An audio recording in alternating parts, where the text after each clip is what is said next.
Алар чогулуп армандарын айтып жатышты.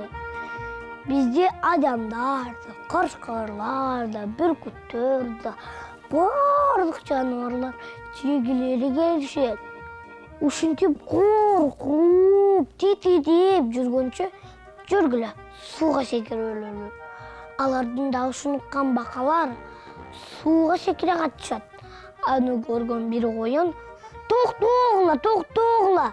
Бакалардын жашоосу биздикинен да оор окшойт. Алар бизди көргөндө сууга секире катышты. Демек, коен досторум, биз дагы бирөөлөрдү коркутсак болот.